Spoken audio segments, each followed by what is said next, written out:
Keith, how are things doing with foods in FS? Shane, it's almost there, I see. I will definitely finish it today. I am currently leaving for my appointment at 2:00 p.m. for a meeting. I'm in charge of Thompson Foods, and the discussions are going well, but then I'll show up. It's okay. Okay. Keith is my name. I have 4 years of sales experience with a kitchen equipment manufacturer. I've been attempting to get a contract with Thompson Foods, a significant player in the food market, for the past month. Now that the deal is almost finalized, my boss, Shane, who a year ago couldn't even arrange an appointment with Thompson, and threw the whole thing on me, appears to want to take over again. However, my employer, Shane, and I end up going to F's and Foods to haggle because I can't really say no to him. We were shown to the 7th floor production control department after providing our company name and information at the ground floor reception. I greeted Kevin, the head of manufacturing management at Thompson Foods, and said, "Thank you for making time for this meeting despite your busy schedule." He appeared a little more at ease than normal. "Keith, I've been waiting for you. Today, I have a request. Mr. Thompson, our president, would also like to attend the meeting today. Is that okay?" I said, "Yes, I understand," and my pulse began to race when I learned that Mr. Thompson would be attending the meeting in person. Mr. Thompson came in as the door slowly opened. He turned to me and grinned as I hesitantly greeted him. "So, you're Keith," he said. "I've heard that you were able to convince our big demon." "Big demon," he laughed and said, "Ha, that's Kevin's nickname. We receive salespeople from different companies, but there wouldn't be enough time in the day to meet with them all. We have therefore made the decision to only meet with businesses that Kevin is comfortable with." This must have been a difficult journey. Mr. Thompson grinned as he stated this, and Kevin, who appeared to be rather serious, briefly smiled. Kevin said, "Shane, you have a good and strong junior on your team." The meeting then started. We were able to get a new kitchen equipment contract with Mr. Thompson's help. I was relieved to get up when Mr. Thompson unexpectedly extended an invitation. "My youngest daughter turns 20 on the second Sunday of next month. Would you like to attend the birthday party we're throwing, if that works for you?" A birthday party for your daughter. Attending the birthday party of President's daughter I'd never met seemed out of place for ordinary employees like us. As I was thinking of declining, Shane responded, "Of course, absolutely. Both of us will be delighted to attend." Mr. Thompson was overjoyed, leaving no room for me to decline. After leaving Thompson Foods headquarters, I complained to Shane, "Shane, why did you say we'd attend a birthday party for a president's daughter we've never met? Aren't we out of our depth?" "Don't be silly," Shane grinned smugly. "If we bring a timely gift to the party and get his daughter to like us, it could be a real stroke of luck." I was internally dumbfounded, thinking such a thing was impossible, but I couldn't say anything. A few days later, an actual invitation to the daughter's birthday party from Mr. Thompson arrived, and I resigned myself to the fact that I couldn't decline. The invitation had the name of his daughter, who would be turning 20 next month, Emily. Oh, what kind of person is she? This is tough. I have no idea what to get for a woman I've never met, let alone a president's daughter. As I sat in my living room chair pondering, my sister Julia playfully tapped me on the back. "Hey, you're thinking out loud." "You heard that?" "Haha, it seems I was talking to myself a bit too loudly." I chuckled awkwardly. Julia, perhaps out of curiosity, sat down next to me to hear more. "It's rare to see you struggling with a gift for a girl." "Yeah, that's right. I've been invited to a client's daughter's birthday party, but since I've never met her, I have no idea what she likes." "In that case, isn't this the perfect opportunity to show off your special talent?" Julia's words reminded me of my hobby of making music boxes. I became fascinated with music boxes during a field trip in my junior year of high school to a music box museum. After researching, I found out I could make them myself, and it became my sole hobby. With hand-cranked music boxes, you can play your favorite songs by punching holes in a metal sheet known as the movement inside the music box. Come to think of it, Julia is about the same age as Emily. "Hey Julia, Can you tell me what kind of songs 20-year-olds like these days? Well, maybe songs from popular dramas or trendy NM soundtracks. Those usually have tracks that everyone knows. Julia played me some songs she downloaded on her phone. For the music box I've been working on, which can change tunes midway, I took quite some time to select and create sheets for 3 songs. The outcome was great. I made the box a special one. I crafted the box and fitted the mechanical parts inside at a familiar workshop. I used a laser engraving machine to imprint musical staves and notes on the sides of the box. I even made holes in the round parts of the notes so the music box's sound would emanate from there. After about 3 weeks, the music box was complete. On the day of the birthday party, I headed to Mr. Thompson's house as mentioned in the invitation. Entering the gate, a beautiful garden came into view. The well-maintained bushes and flower beds were impressive. I exchanged greetings with 2 helpers at the entrance and was led to the living room. The moment I saw the luxurious marble dining table in the spacious living room, easily over 40 square meters, I felt a bit intimidated. The guests were all dressed in elegant, high-end suits and dresses. It was easy to spot Shane, and I felt quite out of place. All I wanted was to give the gift and leave as soon as possible. While I was thinking this, the party started, and Mr. Thompson stood in a prominent spot in the room to begin his greeting. Thank you all for gathering here today to celebrate my youngest daughter Emily's birthday. Amidst the applause, Kevin raised his glass. Let's toast to Emily's 20th birthday. Next to Mr. Thompson, a beautiful woman with long black hair reaching down her back bowed gracefully. She must be his daughter. After some greetings, the guests began presenting their birthday gifts to Emily. There were exquisite bouquets, brand name bags, and jewelry, all appearing quite luxurious. As I watched, Shane also handed Emily a gift. It looked like a bracelet from a famous brand. After handing it over, Shane noticed me and came over. What did you bring, Keith? Well, my gift isn't something I bought, actually.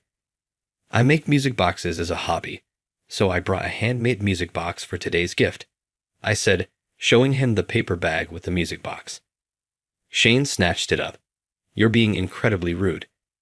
A cheap handmade music box as a gift for the president's daughter? What were you thinking? Apologize to Emily. Go buy a proper gift right now. Stunned by his sudden outburst, I couldn't respond as Shane yelled at me. I hadn't expected to be scolded at the party, but maybe giving a handmade music box to a woman I was meeting for the first time was indeed impolite. Speechless and ashamed, I could only stand there, head down. The living room fell silent, a tense atmosphere hanging in the air. Then Emily approached us. Excuse me, is that paper bag for me as a birthday present? Could you please give it to me? I want to cherish the feelings of everyone who gave me a gift. Hearing this, Shane hesitantly handed over the paper bag he had taken from me to Emily. She received it and turned towards me with a bright smile. Thank you so much. I've never received a handmade music box before. I'm delighted. May I open it? Yes, please do. I managed to answer nervously. Emily, still smiling, took the music box out of the paper bag. Wow. Is this handmade? It's incredibly beautiful, she said, fascinated by the music box as she picked up the sheet music included. This is amazing. How does it work? Well, you open this part and set the sheet inside, then close the lid and turn the handle.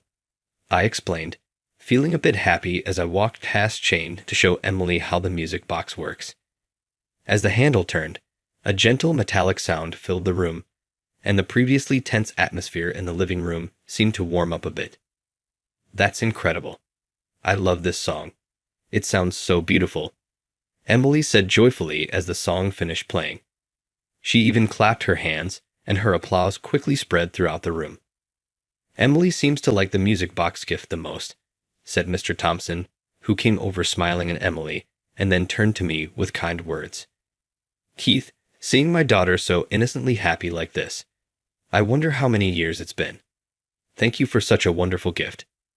While making this music box, you must have thought of Emily, whom you've never met, and put your heart into it. Emily seemed to truly enjoy it, playing each of the 3 music sheets I had included, changing them one by one, and happily turning the handle. "I'm really glad you liked it," I said, as Shane muttered behind me. I went out of my way to buy a $300 bracelet, only to be outdone by such a cheap-looking gift. How embarrassing. Suddenly, Emily's expression turned displeased, and she walked briskly over to Shane. "What's your name, please?" "Shane." "Shane, thank you for the bracelet, but I'm sorry that what I like is a cheap-looking music box. This music box has just become my treasure, and you're belittling my treasure as cheap-looking."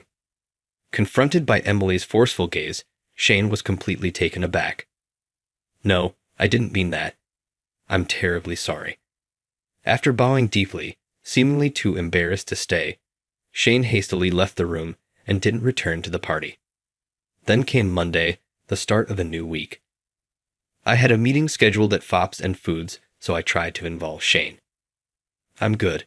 I'll leave it to you," Shane said with a wry smile, and since then, he avoided any involvement with Fops and Foods.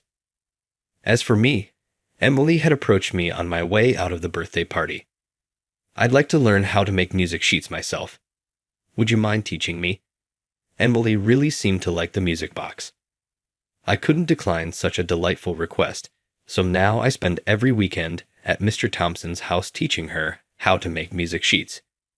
Emily is quick to learn and eager, making teaching her a rewarding experience. Once she learns to make the music sheets herself, she wants to try making the box part too. So, I plan to continue being her music box tutor for a while. I wonder what kind of melody she will create and how her beautiful smile will look when she completes her own music box. I'm really looking forward to it. But on the other hand, I can't help feeling a little sad that once Emily learns to make music boxes on her own, we may not spend as much time together. I want to see her smile more, but like a music box that eventually comes to an end, I know these happy times are finite. I decide not to think too much about it and do my best in what I can. With this in mind, I visit Mr. Thompson's house as usual, where, unusually, he is relaxing on the living room sofa, listening to the sounds of the music box coming from Emily's room. It's a beautiful sound. "I'd like to learn how to make it myself if I had the time," Mr. Thompson said. "Emily seems to have taken a real liking to you." "I'm honored," I replied nervously. He continued, "Thank you for a birthday gift that surpasses even a $10,000 purse or jewelry. I want to express my gratitude again. It's a joy for me, and my wife is thrilled too to see Emily so engrossed in something. How about joining us for dinner at our house sometime?" As I stood there, stunned by the invitation, Emily came downstairs from her room. "Thank you, Dad. I've always wanted to properly thank him for teaching me," she said, seemingly having overheard our conversation. Emily joined in, trying to seal a promise. "Don't mention it. Consider it my fee for being a music box tutor. There's still so much I want to learn, and it's going to be a long-term commitment, right, teacher?" Seeing Emily's mischievous smile, there was no way I could decline the invitation. And just like that, I found myself with a standing invitation to Mr. Thompson's house, not just for teaching music boxes. Absolutely. His daughter has a thing for you, big bro. "Show me her picture next time," my sister Julia said with a grin when I told her at home. She's the daughter of a president and a client at that. "So what? Go for it. Catch a big break. I want a beautiful sister-in-law," she teased. The word marrying up reminded me of something Shane had said. By the way, when I mentioned that I have a sister, Emily said she'd like to meet you. As I said this with a sigh, Julia's eyes lit up. I'd love to meet her too. Plus, it's a perfect chance to find out what movies and places she likes, right? Come on, you like Emily, don't you? Well, yeah, but our social statuses are worlds apart. Don't be so defeatist. If she loves your handmade music boxes that much, I don't see any problem. After that, we plan to go see a movie together, the three of us. Emily really took a liking to my sister Julia, even inviting her to visit her home any time. Furthermore, going to the movies with Julia led to me being able to spend time alone with Emily on weekends. Despite the usual nerves, we found out we had a lot in common, like our taste in music and movies, and we were able to laugh and relax together. Maybe one day, I might muster the courage to confess and start dating her. I secretly entertained the thought that such a day might not just be a dream.